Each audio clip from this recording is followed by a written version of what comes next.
Hello everyone, good morning. সকলকে জানাই শুভ নববর্ষের অনেক অনেক শুভেচ্ছা, অভিনন্দন এবং বুক ভরা ভালোবাসা। পুরনো দিনের সব দুঃখ কষ্ট মুছে ফেলে নতুন বছরটাকে সুন্দরভাবে স্বাগত জানাই। আলোকময় হোক তোমাদের নতুন বছরের প্রত্যেকটা দিন, এটা ঈশ্বরের কাছে কামনা করি। তো তোমরা সবাই খুব ভালো থেকো, সুস্থ থেকো।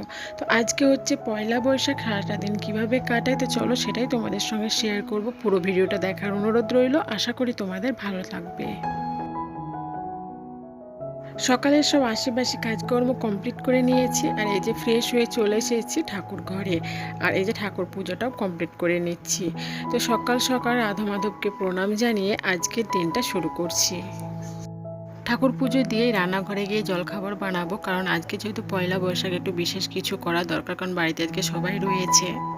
তো তারপরে চলে এসেছি দেখো সকালের জলখাবারে। তো এখানে আমি একটু তরকারি বানাচ্ছি। অন্যান্য দিন যা খায়, আজকে তো একটু অন্যরকম চাই, যেহেতু আজকে পয়লা বৈশাখ। আর বিশেষ করে হচ্ছে আমরা হচ্ছে বাঙালি, তো বাঙালির সবচেয়ে প্রিয় খাবার তো একটু লুচি ঘুগনি এসব তো চাই।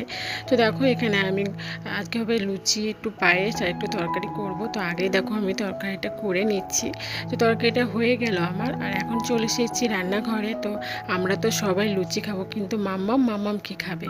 তো মাম্মামের জন্য দেখো গরম গরম আমি ভাতটা নামিয়ে নিলাম। তো এখানে আমি ফ্যান ভাত রান্না করেছি, তো মাম্মামকে এখন ফ্যান ভাত খাওয়াবো। তো দেখো আজকে এরকমটাই হওয়া দরকার ছিল। আমি মাম্মামের যেই ভাতটা নামিয়েছি সেই কিন্তু গ্যাসটা শেষ হয়ে গেল। আর আজকে সকাল থেকে ওয়েদারটা এতটাই খারাপ যে কারেন্টটাও নেই। তো যাই হোক দেখো মাম্মামকে ভাতটা খাইয়ে দিয়েছি। এখন ভাত খাওয়া দাওয়ার পরে মাম্মামকে এই যে ফ্রেশ করাবো। তো মাম্মাম অনেকক্ষণ আগে ঘুম থেকে উঠেছে, তো ফ্রেশ করিয়ে দিইনি আমি। তো খাইয়ে দেবো, তারপরে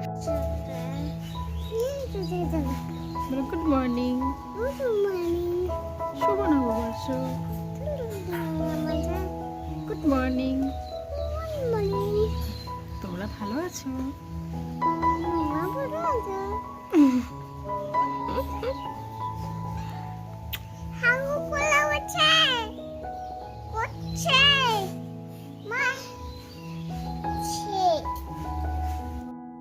মামামের পয়লা বৈশাখ উপলক্ষে 6টা জামা হয়েছে। 5টা জামা আমার কাছে রয়েছে, আর একটা জামা আমার কাছে নেই, সেটা হচ্ছে যেটা আমার বাবা দিয়েছে, মানে মামামের দাদু দিয়েছে। তো বাবা একটু ব্যস্ত থাকার কারণে সেটা দিতে আসতে পারেনি। তো দেখো সকাল সকালে কিন্তু মামামকে নতুন জামা পরিয়ে একদম রেডি করিয়ে দিয়েছি। একটা ছড়া বলো। আমরা দুটি ভাই বলবে না? ঠিক আছে বলতে, ঠিক আছে বলতে,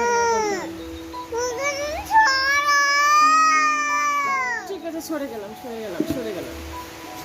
বলতে হয় না। তো তারপরে দেখো কপালটা মন্দ হলে যা হয় আর কি। সকালে তো গ্যাসটা শেষ হয়ে গেল, তারপরে আবার কারেন্টটাও এখনও পর্যন্ত আসছে না যে ইন্ডাকশনের লুচিগুলো ভেজে নেব।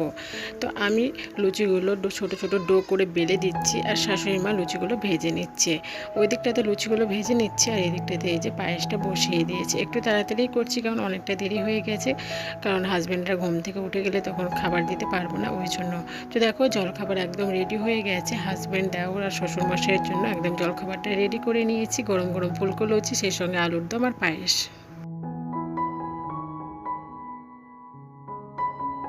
বাড়ির সবার জলখাবার খাওয়া হয়ে গেছে, বাসন টাসন মেজে ধুয়ে রেখে দিয়েছি, আর তারপরে দেখো এখন শাক বাছতে বসে গেছি।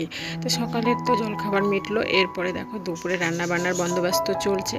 তো শ্বশুর মশাই বাজারে গিয়েছিলেন সকালের দিকটাতে, তো সকালে এই যে শুশনির শাক নিয়ে এসেছে বাজার থেকে।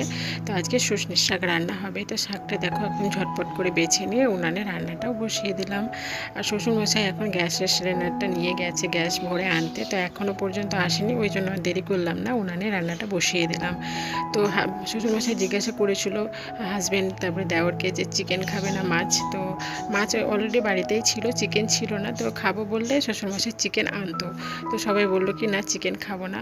আমাদের বাড়িতে কেউই সেরকম চিকেন খেতে পছন্দ করেন না, মাছটাই বেশি খেতে পছন্দ করে। তো সেই জন্য দেখো মাছ রান্না করছি, সেই সঙ্গে মাছের মাথা দিয়ে কুমড়ো সজনে ডাঁটা দিয়ে একটা তরকারি হবে, মাছের ঝাল হবে, তো অনেক কিছু পদে রান্না হবে। তো চলো দেখো মামামকে এই যে স্নান করাবো, তো সব কিছু এই যে রেডি করিয়ে দিলাম। অবশ্য আমি স্নান করাবো না, আমি রান্না করছি।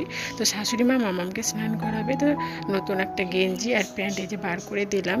আর এদিকে দেখো মামাম কান্না করছে এই ফুলগুলো নেওয়ার জন্য, যেহেতু আগের দিন এই ফুলগুলো দিয়েছিলাম ওই জন্য এখন নেওয়ার জন্য কান্না করছে। তো দেখো গাছের ফুলগুলো দিলাম, এখন এগুলো নিয়ে খেলা করবে। আমি যেদিনকে রান্না করি সেদিনকে শাশুড়ি মাই মামামকে স্নান করিয়ে দেন, আর যেদিন শাশুড়ি মা রান্নাবান্না করেন সেদিন আমি স্নান করিয়ে দিই মামামকে। তো এইভাবেই দুজনে মিলে সংসারের সব কাজকর্মগুলো কমপ্লিট করি। তো তারপরে দেখো মাঝখানে আর ভিডিওটা কন্টিনিউ করতে পারিনি, মাঝখানে অনেকটা সময় কাটিয়েছি। তো দুপুরে খাওয়া দাওয়া পরে একটু ঘুমিয়েছিলাম, মামামকেও ঘুম পাড়িয়ে দিয়েছি। অবশ্যই এখন মামাম ঘুম থেকে উঠে গেছে, আর আমি এই যে ঘুম থেকে উঠে ফ্রেশ হয়ে চলে এসেছি ছাদে। সকালে যে জামা কাপড়, সকালে না দুপুরে যে জামা কাপড়গুলো কেচে মেলে দিয়েছিলাম সেগুলো যে শুকিয়ে গেছে, তো ছাদে এসেছি জামা কাপড়গুলো তুলতে। আর এদিকটাতে ফুল গাছগুলো দেখছিলাম যে জল দেবো কিনা, কারণ ওয়েদারটা মেঘলা মেঘলাই হয়ে আছে সকাল থেকে।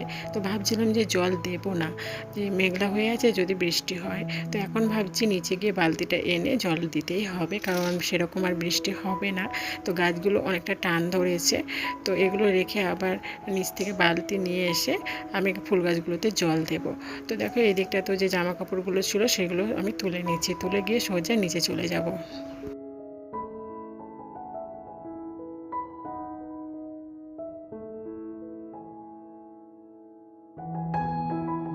তো তারপরে দেখো ছাদ থেকে নিচে চলে এসেছি, আর মামামকে এখন রেডি করিয়ে দিচ্ছি। তো ভাবলাম যে একটু পরে ফুল গাছগুলোতে জল দেবো, মামামকে একটু ঘুরিয়ে নিয়ে আসি তারপরে ফুল গাছগুলোতে জল দেবো। আর বিশেষ করে ফুল গাছগুলোতে একটু সন্ধ্যের দিকে জল দিলে বেশি ভালো হয়।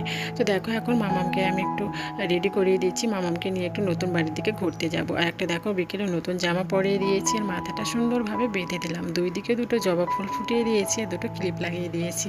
কি মিষ্টি লাগছে মামামকে দেখতে। আর এই যে দেখো এই জামাটা সুতির, এই জামাটা দিয়েছে মামামের ঠাকুরদা। তো মামামের তো 6টা জামা হয়েছে, তো একটা একটাকে তো পরাতে হবে, তো ওই জন্য সকাল থেকে একদম স্টার্ট করে দিয়েছি। তো দেখো আমাদের মতো গৃহবধূদের না কোনো রকম শখ তামাশা মানে সেরকম নেই, কেননা এই কথাটা বলছি, ছেলে মেয়েদের সুখ শান্তি দেখে কিন্তু আমাদের সব শখ আহ্লাদ মিটে যায়। এই কথাটা কেন বলছি, ছোট থেকে বড় হয়েছি, তো কোনো দিন কিন্তু আমরা পয়লা বৈশাখে নতুন জামা পরিনি। আজ হয়তো নতুন জামা কাপড় পরার ক্ষমতা আছে কিন্তু পরি না, কারণ ছোটোবেলা থেকে তো নতুন জামা কাপড় পয়লা বৈশাখে পরিনি। তো মনের মধ্যে একটা ইচ্ছে থাকলেও সেটা কিন্তু পূরণ করি না। তো এই পূরণটা কিন্তু মামকে দিয়েই পূরণটা করি, মানে মামামকে যে নতুন জামা পরিয়েছি, তো এটার মধ্যেই না আমার ইচ্ছাগুলো মানে শখগুলো আমার পূরণ হয়ে যাচ্ছে, মানে সন্তানের সুখ দেখে কিন্তু আমার সুখ। তো এটাই আমি বলতে চাইছি, কথাটা মনে পড়লো বলেই বললাম। ছোটোবেলা থেকে কিন্তু কোনো দিন আমরা সত্যি কথা বলতে কোনো দিন কিন্তু পয়লা বৈশাখে জামা পরিনি। আমার বাবার কিন্তু সেরকম ক্ষমতা ছিল না, আর আমরা কোনো দিন জোর করতাম না।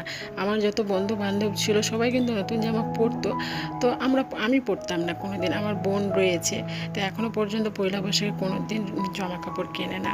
তো এরকমটা না ছোটোবেলা থেকে কোনো দিন পাইনি বলেই কিন্তু কথাটা বললাম। তো যাই হোক দেখো মামাকে একটু নতুন বাড়ির দিকে নিয়ে গেছিলাম ঘুরতে, ওখান থেকে চলে এসেছি। আর এসে দেখো ফুল গাছগুলোতে জল দিতে স্টার্ট করে দিয়েছি। আর এদিকে দেখো আমার স্থলপদ্ম গাছটা কতটা ঝলসে গেছে রোদ্দুরের মধ্যে। তো প্রত্যেক দিন আমি জল দিই, আগের দিন জল দেওয়া হয়নি যার কারণে গাছটা এরকম অবস্থা। আর এদিকে দেখো এইগুলো কাগজ ফুলের গাছগুলো এত পরিমাণে কাঁটা, কি বলবো, একটু হাত দিয়েও না সরাতেও পারছি না।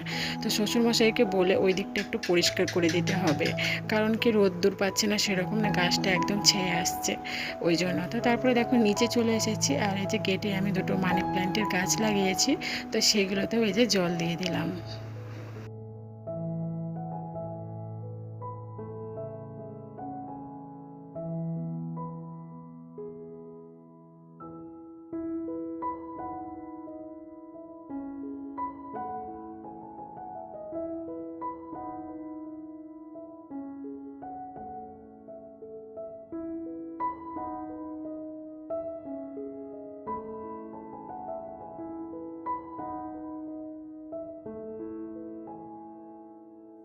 এখন ঘড়িতে সময় হয়েছে সন্ধ্যে 7টা। তো দেখো আমি রান্নাঘরে চলে এসেছি আর এই যে চাউমিন বানাচ্ছি। প্রত্যেকদিন সন্ধ্যেবেলায় তো চা আর বিস্কুট খাই, তো আজকে একটু অন্যরকম হয়েছে। পয়লা বৈশাখ খাওয়া দাওয়ার ক্ষেত্রে আজকে সকাল থেকেই মানে অন্যরকমই চলছে। তো দেওর এই যে বিকেলে গেছিলো বাজারে, তো এই যে চাউমিন নিয়ে এসেছে। তো চাউমিন নিয়ে এসে বলছে কি বৌদি সব বাড়ির সবার জন্যই চাউমিন বানাও। তো দেখো আমি চাউমিন বানাচ্ছি।